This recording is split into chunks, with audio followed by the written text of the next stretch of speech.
Gregg Talley is a key player in the US meetings and events industry. I'm talking to him about the challenge facing his company and the industry at large.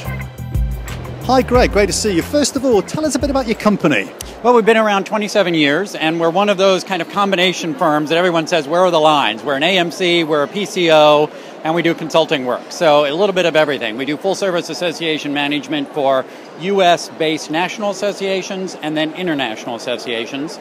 And we do PCO work for US-based clients as well as international clients, and then consult all around the world on anything to do in association management or major convention planning and execution. Give us an idea of some of the work you've done recently. Well, it's fun because it's scope and scale, and it's everything from small corporate events for clients of 75 people, but very high scale, to we do one of the largest conventions in North America for 65,000 people for 5 days. So, and everything in between. So that's what makes it interesting for me, day in and day out. So what are the key challenges facing your business at the moment? You know, I think it's probably the same for a lot of us. How do we keep up with technology? How is technology impacting what we do every day, which is both has its risks and its rewards? And I think that's what we're all learning. Number one, it isn't a threat to face-to-face events. It can actually drive more people to face-to-face events. But keeping everyone up to date on how do you use that technology, what's right around the corner, and how's that going to impact everything we're trying to do is certainly one of the biggest challenges. And going forward, where do you see your sector going over the next, say, 5 to 10 years? Yeah, I am very bullish on our sector in general. And I think it's interesting what's happening. In North America, the trend to outsourcing is just going crazy. So folks are really getting good at what's our key deliverable, what are we really good at, and then we're going to outsource everything else. So for third-party companies like ours, that's great. Some interesting discussion in our industry about, is that model the same in Europe?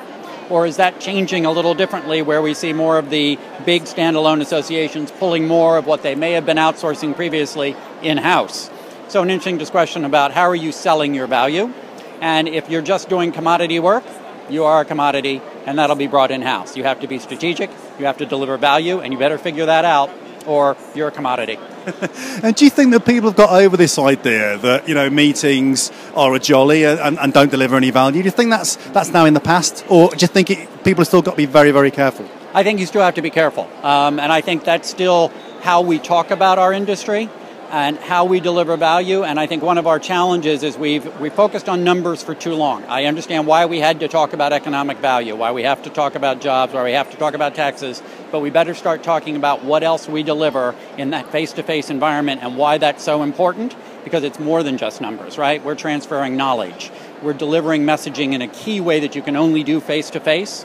That isn't getting spoken about enough to really talk about the value equation of face-to-face events. And how do you measure that? When a client comes to you and says, how can you prove that my event has actually worked? Right. Well, I think that a segment of our industry hasn't woken up enough that we really do have to prove the return on the event, return on investment, call it what you will, but we better start measuring. Everything is measurable. If you know what the desired outcomes are from the event are, you can measure it. The challenge is we don't have enough people measuring it. Some big international corporations are doing a great job at measuring what they actually result. Regulation and CME in the pharmaceutical industry and the medical industry has forced that kind of measurement in that field. In a lot of other fields, we aren't doing enough of that kind of measure to show the value of what's delivered.